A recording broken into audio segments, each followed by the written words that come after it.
ನಮಸ್ಕಾರ, ಇದು ರಿಪಬ್ಲಿಕ್ ಕನ್ನಡ. ನಾನು ಶ್ರೀಲಕ್ಷ್ಮಿ ಅಭಿಜಿತ್. ಚಿತ್ತಾಪುರದಲ್ಲಿ ಕಾವೇರಿದ ಆರ್ಎಸ್ಎಸ್ ಪಥ ಸಂಚಲನದ ಫೈಟ್. ಚಿತ್ತಾಪುರದಲ್ಲಿ ಇವತ್ತು ನಡೆಯಲ್ಲ ಆರ್ಎಸ್ಎಸ್ ಪಥ ಸಂಚಲನ. ನವೆಂಬರ್ 2ನೇ ತಾರೀಕು ಪಥ ಸಂಚಲನಕ್ಕೆ ಹೈಕೋರ್ಟ್ ಅನುಮತಿಯನ್ನ ಕೊಟ್ಟಿದೆ. ಪಥ ಸಂಚಲನದ ರಸ್ತೆ ಮಾರ್ಗ, ಎಷ್ಟು ಜನ ಸೇರ್ತಾರೆ, ಇದೆಲ್ಲ ಮಾಹಿತಿಯನ್ನ ಸರ್ಕಾರಕ್ಕೆ ಸಲ್ಲಿಸೋದಕ್ಕೆ ಹೈಕೋರ್ಟ್ ಸೂಚನೆಯನ್ನ ನೀಡಿದೆ. ಬೇರೆ ಸ್ಥಳವನ್ನ ನೀಡೋದಕ್ಕೆ ಸರ್ಕಾರಕ್ಕೆ ಹೈಕೋರ್ಟ್ ಸೂಚನೆಯನ್ನ ನೀಡಿದೆ. ಆರ್ಎಸ್ಎಸ್ ಪಥ ಸಂಚಲನಕ್ಕೆ ಹೈಕೋರ್ಟ್ ಗ್ರೀನ್ ಸಿಗ್ನಲ್ ಕೊಟ್ಟಿದೆ, ಮಾಡಬಹುದು ಅಂತ ಹೇಳಿದೆ. ಆದರೆ ಇವತ್ತಲ್ಲ, 2ನೇ ತಾರೀಕು. 2ನೇ ತಾರೀಕು ಜೊತೆಗೆ ಮಾರ್ಗ, ಎಷ್ಟು ಜನ ಸೇರ್ತಾರೆ, ಎಲ್ಲ ಮಾಹಿತಿಯನ್ನು ಸರ್ಕಾರಕ್ಕೆ ಸಲ್ಲಿಸೋದಕ್ಕೆ ಹೇಳಿದೆ. ಅಷ್ಟೇ ಅಲ್ಲ, ಬೇರೆ ಸ್ಥಳವನ್ನು ನಿಗದಿ ಮಾಡಿ ಅಂತ ಹೇಳಿದೆ. ಮೇಲೆಯೇ ತಹಸೀಲ್ದಾರ್ ಅವರು ಈ ಒಂದು ಅಸ್ಥಾನ ಕೂಡ ನಿಯೋಜನೆ ಮಾಡಿರುವಂಥದ್ದು. ಚಿತ್ತಾಪುರದಲ್ಲಿ ಈಗ ಇವತ್ತು ಹೆಜ್ಜೆ ಹೆಜ್ಜೆಗೂ ಪೊಲೀಸ್ ಪಹರೆ, 1,000ಕ್ಕೂ ಹೆಚ್ಚು ಪೊಲೀಸ್ ಸಿಬ್ಬಂದಿಯನ್ನು ಕರೆಸ್ಕೊಂಡಿದ್ದಾರೆ ಅಲ್ಲಿನ ಆಡಳಿತ. ಬಸವೇಶ್ವರ ಸರ್ಕಲ್ ಬಳಿ ಬಿಗಿ ಪೊಲೀಸ್ ಬಂದೋಬಸ್ತ್ ಮಾಡಿದ್ದಾರೆ. ಒಟ್ಟಿನಲ್ಲಿ ನಾವು ನೋಡ್ತಾ ಇದ್ದೀವಿ, ಹೈಕೋರ್ಟ್ ಗ್ರೀನ್ ಸಿಗ್ನಲ್ ಕೊಟ್ಟಿದೆ. ಖಂಡಿತವಾಗ್ಲೂ ಪಥಸಂಚಲನವನ್ನು ಮಾಡ್ಬೋದು, ಆದರೆ ಇವತ್ತಲ್ಲ, ನವೆಂಬರ್ 2ನೇ ತಾರೀಕು ಚಿತ್ತಾಪುರದಲ್ಲಿ ಪಥಸಂಚಲನ ಮಾಡ್ಬೋದು ಅಂತ ಆರ್ಎಸ್ಎಸ್ಗೆ ಅನುಮತಿಯನ್ನು ಕೊಟ್ಟಿದೆ. ಮಾರ್ಗ ಯಾವುದು, ಎಷ್ಟು ಜನ ಬರ್ತಾರೆ, ಎಲ್ಲ ಮಾಹಿತಿಯನ್ನು ಎಷ್ಟೊತ್ತಿಗೆ ಮಾಡ್ತೀರಾ ಎಲ್ಲ ಮಾಹಿತಿಯನ್ನು ಸರ್ಕಾರಕ್ಕೆ ಎಂದಿನಂತೆ ಸಲ್ಲಿಸಬೇಕು ಅಂತ ಹೇಳಿದೆ. ಹೆಜ್ಜೆ ಹೆಜ್ಜೆಗೂ ಪೊಲೀಸ್ ಪಹರೆ. ಚಿತ್ತಾಪುರದಲ್ಲಿ ಸಿಕ್ಕಾಪಟ್ಟೆ ಸೆಕ್ಯೂರಿಟಿ ಅರೇಂಜ್ ಮಾಡಿದ್ದಾರೆ. ಬಸವೇಶ್ವರ ಸರ್ಕಲ್ ಬಳಿ ಬಿಗಿ ಪೊಲೀಸ್ ಬಂದೋಬಸ್ತ್ ಮಾಡಲಾಗಿದೆ. ಚಿತ್ತಾಪುರ ಪಟ್ಟಣದಲ್ಲಿ ಆರ್ಎಸ್ಎಸ್ ಪಥ ಸಂಚಲನದ ಹಿನ್ನೆಲೆ ಹೈ ಅಲರ್ಟ್. ಹೆಜ್ಜೆ ಹೆಜ್ಜೆಗೂ ಖಾಕಿ ಪಹರೆ ಹಾಕಲಾಗಿದೆ. ಸಾವಿರಾರು ಜನ ಪೊಲೀಸರಿದ್ದಾರೆ. 1,000ಕ್ಕೂ ಹೆಚ್ಚು ಪೊಲೀಸರನ್ನ ನಿಯೋಜನೆ ಮಾಡಲಾಗಿದೆ. ಅಷ್ಟು ಸಣ್ಣ ಊರಿನಲ್ಲಿ 1,000ಕ್ಕೂ ಹೆಚ್ಚು ಪೊಲೀಸರು, ಪ್ರತಿ 2 ಹೆಜ್ಜೆಗೂ ಒಬ್ಬರು ಪೊಲೀಸರಿದ್ದಾರೆ. ಬಸವೇಶ್ವರ ಸರ್ಕಲ್ ಬಳಿ ಬಿಗಿ ಪೊಲೀಸ್ ಬಂದೋಬಸ್ತ್ ಕೈಗೊಳ್ಳಲಾಗಿದೆ.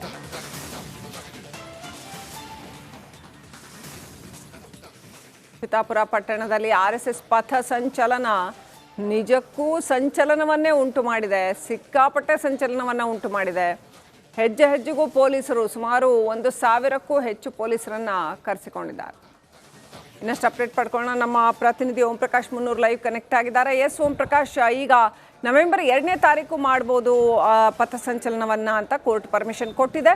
ಈಗ ಪರಿಸ್ಥಿತಿ ಏನಿದೆ, RSSನವ್ರು ಮುಂದೆ ಏನು ಮಾಡ್ತಾರಂತೆ ಅಲ್ಲಿ, ಹಾಗೆಯೇ ಈ ಭೀಮ್ ಆರ್ಮಿ ಏನಿದೆ, ಇವ್ರಿಗೆ ಏನಾಯಿತು, ಇವರು ಕೂಡ ಕೋರ್ಟ್ಗೆ ಹೋಗಿದ್ರು, ಇವರ ಕಥೆ ಏನಾಯಿತು, ಏನೆಲ್ಲ ಅಪ್ಡೇಟ್ ಇದೆ?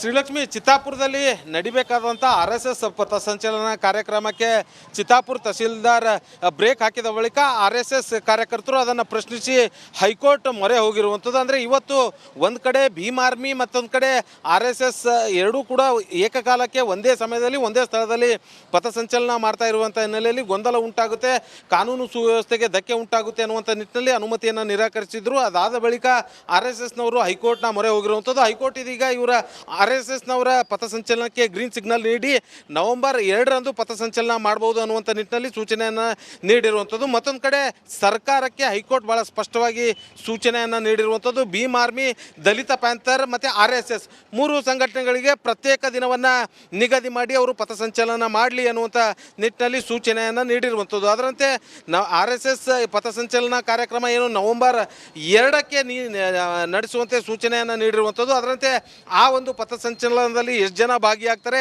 ಮತ್ತು ಯಾವೆಲ್ಲ ರೂಟ್ನಲ್ಲಿ ಈ ಒಂದು ಪಥಸಂಚಲನ ನಡೆಯುತ್ತೆ ಅನ್ನುವಂಥ ಎಲ್ಲ ಅಂಶಗಳನ್ನು ಸರ್ಕಾರ ಏನು ಹೈಕೋರ್ಟ್ಗೆ ಸಲ್ಲಿಸಬೇಕು ಅನ್ನುವಂಥ ನಿಟ್ಟಿನಲ್ಲಿ ಸೂಚನೆಯನ್ನು ನೀಡಿರುವಂಥದ್ದು. ಇವತ್ತು RSS ಕಾರ್ಯಕರ್ತರು ಪಥಸಂಚಲನಕ್ಕೆ ಇವತ್ತೇ ಅನುಮತಿ ಸಿಗುತ್ತೆ ಅನ್ನುವಂಥ ನಿಟ್ಟಿನಲ್ಲಿ ಸಾಕಷ್ಟು ತಯಾರಿ ಮಾಡಿಕೊಂಡು ಎಲ್ಲರೂ ಕೂಡ ಕೂತಿದ್ರು. ಅಂದರೆ ಹೈಕೋರ್ಟ್ನ ಅನುಮತಿ ಇವತ್ತೇ ಸಿಕ್ಕರೆ ಇವತ್ತೇ ಮಾಡಬೇಕು ಅನ್ನುವಂಥ ನಿಟ್ಟಿನಲ್ಲಿ ಎಲ್ಲ ರೀತಿಯಾದಂಥ ಸಿದ್ಧತೆಯನ್ನು ಮಾಡ್ಕೊಂಡಿರುವಂಥದ್ದು. ಆದರೆ ಸದ್ಯ ಇದೀಗ ಹೈಕೋರ್ಟ್ ನವೆಂಬರ್ 2ಕ್ಕೆ ಅನುಮತಿಯನ್ನು ನೀಡಿರುವಂಥ ಹಿನ್ನೆಲೆಯಲ್ಲಿ RSS ಕಾರ್ಯಕರ್ತರು ಇದೀಗ ನವೆಂಬರ್ 2ಕ್ಕೆ ಪಥಸಂಚಲನ ನಡೆಸೋದಕ್ಕೆ ರೆಡಿ ಆಗ್ತಾ ಇರುವಂಥದ್ದು. ಆದರೆ ಸದ್ಯ ಚಿತ್ತಾಪುರ ಪಟ್ಟಣದಲ್ಲಿ ಸಾಕಷ್ಟು ಬಿಗಿ ಪೊಲೀಸ್ ಬಂದೋಬಸ್ತನ್ನು ಕೂಡ ನಿಯೋಜನೆ ಮಾಡಿರುವಂಥದ್ದು. ಯಾಕಂತಂದರೆ ಹೈಕೋರ್ಟ್ ಮೊರೆ ಹೋಗಿರುವಂಥ ಹಿನ್ನೆಲೆಯಲ್ಲಿ ಯಾವುದೇ ರೀತಿಯಾದಂಥ ಏನು ತೀರ್ಪು ಬರ್ಬೋದು, ಇವತ್ತು ನಡೆಸೋದಕ್ಕೆ ಬರ್ಬೋದು ಅಥವಾ ಬಾರದೇ ಇರ್ಬೋದು, ಅಥವಾ ತಹಸೀಲ್ದಾರ್ ಅನುಮತಿ ನಿರಾಕರಣೆ ವಿಚಾರಕ್ಕೆ ಸಂಬಂಧಪಟ್ಟಂತೆ ಪ್ರತಿಭಟನೆ ಸೇರಿ ಬೇರೆ ಬೇರೆ ರೀತಿಯಾದಂಥ ಡೆವಲಪ್ಮೆಂಟ್ ಆಗುತ್ತೆ ಅನ್ನುವಂಥ ನಿಟ್ಟಿನಲ್ಲಿ ಪೊಲೀಸರು ಕೂಡ ಸಾಕಷ್ಟು ಬಿಗಿ ಬಂದೋಬಸ್ತನ್ನು ಕೂಡ ನಿಯೋಜನೆ ಮಾಡಿಕೊಂಡಿರುವಂಥದ್ದು. ಅದಲ್ಲದೆ ಇದೀಗ ಚಿತ್ತಾಪುರ ಪಟ್ಟಣದಲ್ಲಿ ಪೊಲೀಸರು ಕೂಡ ರೂಟ್ ಮಾರ್ಚ್ ಮಾಡ್ತಾ ಇರುವಂಥದ್ದು. ಚಿತ್ತಾಪುರ ಪಟ್ಟಣದ ಪ್ರಮುಖ ಸರ್ಕಲ್ ಆಗಿದ್ದಂಥ ಏನು ಬಸವೇಶ್ವರ ಸರ್ಕಲ್ ಮುಖಾಂತರ ಏನು ಈ ಒಂದು ರೂಟ್ ಮಾರ್ಚ್ಗೆ ತೆರಳಿರುವಂಥದ್ದು. ಸದ್ಯ RSSನ ಏನು ಪಥಸಂಚಲನಕ್ಕೆ ತಾಲೂಕಾಡಳಿತ ಬ್ರೇಕ್ ಹಾಕಿತ್ತು, ಆದರೆ ಇದೀಗ ಹೈಕೋರ್ಟ್ ಪಥಸಂಚಲನಕ್ಕೆ ಅನುಮತಿಯನ್ನು ನೀಡಿರುವಂಥದ್ದು. ಆದರೆ ಇವತ್ತಿನ ಪಥಸಂಚಲನ ನವೆಂಬರ್ 2ಕ್ಕೆ ಮುಂದೂಡಿರುವಂಥದ್ದು. ಹಾಗಾಗಿ RSS ಕಾರ್ಯಕರ್ತರು ಭಾಳ ಸ್ಪಷ್ಟವಾಗಿ ಹೇಳ್ತಾ ಇರುವಂಥದ್ದು, ನಾವು ಇವತ್ತಿಲ್ಲ ಅಂದರೆ ಮತ್ತೊಂದು ದಿನ ಮಾಡೋದಕ್ಕೂ ಕೂಡ ಸಿದ್ಧರಿದ್ದೇವೆ, ಒಟ್ಟಿನಲ್ಲಿ ಪಥಸಂಚಲನ ಮಾಡೇ ಮಾಡ್ತೇವೆ. ಯಾಕಂತಂದರೆ RSS ಶತಾಬ್ದಿ ಅಂಗವಾಗಿ ಈ ಒಂದು ಪಥಸಂಚಲನ ಮಾಡ್ತಾ ಇರುವಂಥದ್ದು ಹೊರತು ಬೇರೆ ಯಾವುದೇ ಕಾರಣಕ್ಕೂ ಅಲ್ಲ. RSSಗೆ 100 ವರ್ಷ ಆಗಿರುವಂಥ ಹಿನ್ನೆಲೆಯಲ್ಲಿ ಪಥಸಂಚಲನ ಮಾಡ್ತಾ ಇರುವಂಥದ್ದು. ಸೊ ಹಾಗಾಗಿ ಇವತ್ತೇ ಮಾಡಬೇಕು ಅನ್ನುವಂಥದ್ದು ಏನಲ್ಲ, ನಮಗೆ ಯಾವುದೋ ಒಂದು ದಿನ ಅವಕಾಶ ಮಾಡಿಕೊಟ್ರೆ ಅವತ್ತೇ ಮಾಡ್ತೇವೆ ಅನ್ನುವಂಥ ವಿಚಾರ ಕೂಡ ಹೇಳ್ತಾ ಇರುವಂಥದ್ದು. ಆದರೆ ಸಚಿವ ಪ್ರಿಯಾಂಕ್ ಖರ್ಗೆ ವರ್ಸಸ್ RSS ನಡುವಿನ ಫೈಟ್ ಏನಿತ್ತು ಇದು ಬಹಳ ತಾರಕಕ್ಕೇರಿತ್ತು. ಹಾಗಾಗಿ ಚಿತ್ತಾಪುರದಲ್ಲಿ ಪಥಸಂಚಲನ ನಡಿಬಾರ್ದು ಅನ್ನುವಂಥ ನಿಟ್ಟಿನಲ್ಲಿ ಏನೆಲ್ಲ ಲೆಕ್ಕಾಚಾರ ನಡೆದಿತ್ತು ಅದಕ್ಕೆ ಹೈಕೋರ್ಟ್ ಇದೀಗ ಬೇರೆ ರೀತಿಯಾದಂಥ ಉತ್ತರವನ್ನು ನೀಡಿರುವಂಥದ್ದು. ಸೊ RSS ಕಾರ್ಯಕರ್ತರು ಹೈಕೋರ್ಟ್ನ ಆದೇಶ ಏನಿದೆ ಅದನ್ನು ಸ್ವಾಗತ ಕೂಡ ಮಾಡ್ತಾ ಇರುವಂಥದ್ದು. ನವೆಂಬರ್ 2ಕ್ಕೆ ಮತ್ತೆ ಅದ್ದೂರಿಯಾಗಿ RSS ಪಥಸಂಚಲನವನ್ನು ಕೂಡ ಮಾಡ್ತೇವೆ ಅನ್ನುವಂಥ ಮಾತನ್ನು ಹೇಳ್ತಾ ಇರುವಂಥದ್ದು. ಅಂದರೆ ಸರ್ಕಾರ ಏನು ಒಂದು ಡಿಸೈಡನ್ನು ಮಾಡಿತ್ತು, ಸರ್ಕಾರಿ ಸ್ಥಳಗಳಲ್ಲಿ RSS ಕಾರ್ಯಚಟುವಟಿಕೆಗಳನ್ನು ಅಥವಾ ಸಂಘ ಸಂಸ್ಥೆಗಳ ಕಾರ್ಯಚಟುವಟಿಕೆಗಳನ್ನು ನಿರ್ಬಂಧ ಹೇರಬೇಕು, ಅವುಗಳು ಕಾರ್ಯಚಟುವಟಿಕೆಗಳು ಮಾಡಬಾರ್ದು ಅನ್ನುವಂಥ ಒಂದು ಆದೇಶ ಇತ್ತು. ಸೊ ಇದೀಗ RSS ಅದರಲ್ಲಿ ಗೆದ್ದು ಬೀಗಿರುವಂಥದ್ದು. ಸೊ ಹಾಗಾಗಿ ನವೆಂಬರ್ 2ಕ್ಕೆ RSS ಪಥಸಂಚಲನ ನಡೆಸುವುದಕ್ಕೆ ಎಲ್ಲ ರೀತಿಯಾದಂಥ ಸಿದ್ಧತೆ ಮಾಡ್ಕೊಳ್ತಾ ಇರುವಂಥದ್ದು. ಶ್ರೀಲಕ್ಷ್ಮಿ, ಭೀಮ್ ಆರ್ಮಿ ಈ RSS ಪಥಸಂಚಲನವನ್ನು ನಿಲ್ಲಿಸಬೇಕು ಅಂತಲೇ ಇವತ್ತು ನಾವು ಪಥಸಂಚಲನ ಮಾಡ್ತೀವಿ ಅದೇ ಮಾರ್ಗದಲ್ಲಿ ಅಂತ ಹೊರಟಿದ್ದ, ಅಥವಾ ಅವ್ರದ್ದು ಮೊದಲೇ ಪ್ಲಾನ್ ಆಗಿತ್ತಾ? ಈಗ ಅವ್ರೇನು ಮಾಡ್ತಾರೆ? ಅವರು ಕೋರ್ಟಿಗೆ ಹೋಗಿದ್ರಾ? ಅವರ ಮುಂದಿನ ನಡೆ ಏನು? ಶ್ರೀಲಕ್ಷ್ಮಿ, RSS ಪಥಸಂಚಲನ 19ರಂದು ನಡಿಬೇಕು ಅಂತಂದರೆ ಇವತ್ತು ನಡಿಬೇಕು ಅನ್ನುವಂಥದ್ದು ಮೊದಲೇ ಡಿಸೈಡ್ ಆಗಿತ್ತು. ಆದರೆ ಇದರ ಮಧ್ಯದಲ್ಲಿ ಸಚಿವ ಪ್ರಿಯಾಂಕ್ ಖರ್ಗೆಗೆ ಕೆಲವೊಂದಷ್ಟು ಬೆದರಿಕೆ ಕರೆಗಳು ಮತ್ತು ಅವಾಚ್ಯ ಶಬ್ದಗಳಿಂದ ನಿಂದನೆ ಮಾಡಿರುವಂಥ ವ್ಯಕ್ತಿ ಏನು ಆತ ಕರೆ ಮಾಡಿ ನಿಂದನೆ ಮಾಡಿರುವಂಥದ್ದು. ಅದಾದ ಬಳಿಕ ಸಚಿವ ಪ್ರಿಯಾಂಕ್ ಖರ್ಗೆ ಪರವಾಗಿ ರಾಜ್ಯಾದ್ಯಂತ ಹೋರಾಟಗಳು ಕೂಡ ನಡೆದಿತ್ತು. ಅದರಂತೆ ಕಲಬುರಗಿಯಲ್ಲೂ ಕೂಡ ಹೋರಾಟ ನಡೀತು.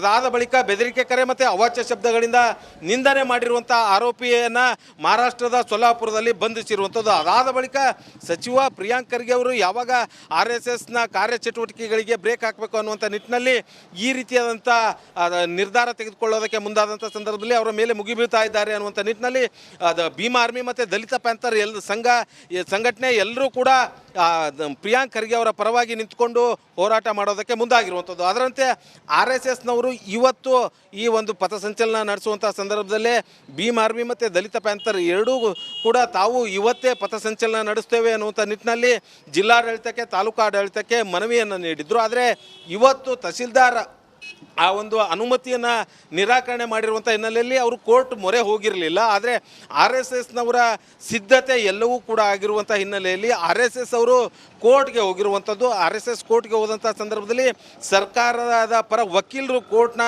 ಗಮನಕ್ಕೆ ತಂದಿರುವಂಥ ಅಂಶದಲ್ಲಿ ಭೀಮ್ ಆರ್ಮಿ ಅವರು ಮತ್ತು ದಲಿತ ಪ್ಯಾಂಥರ್ ಅವರು ಇವತ್ತು ಆ ಪಥಸಂಚಲನ ಮಾಡ್ತಾ ಇರುವಂಥ ಹಿನ್ನೆಲೆಯಲ್ಲಿ ಎಲ್ಲೋ ಒಂದು ಕಡೆ ಕಾನೂನು ಸುವ್ಯವಸ್ಥೆ ಧಕ್ಕೆ ಆಗುತ್ತೆ ಅನ್ನುವಂಥ ನಿಟ್ಟಿನಲ್ಲಿ ನಾವು ನಿರಾಕರಣೆ ಮಾಡಿದ್ದೇವೆ ಅನ್ನುವಂಥ ಮಾತನ್ನು ಹೇಳಿರುವಂಥದ್ದು. ಹಾಗಾಗಿ ಇವರಿಬ್ಬರಿಗೂ ಕೂಡ ಪ್ರತ್ಯೇಕ ದಿನಾಂಕವನ್ನು ನೀಡಿ ಪಥಸಂಚಲನಕ್ಕೆ ಅವಕಾಶ ಮಾಡಿಕೊಡುವಂತೆ ಸೂಚನೆಯನ್ನು ನೀಡಿರುವಂಥದ್ದು. Shrilakshmi, thank you Om Prakash ಡೀಟೇಲ್ಸ್ಗಾಗಿ.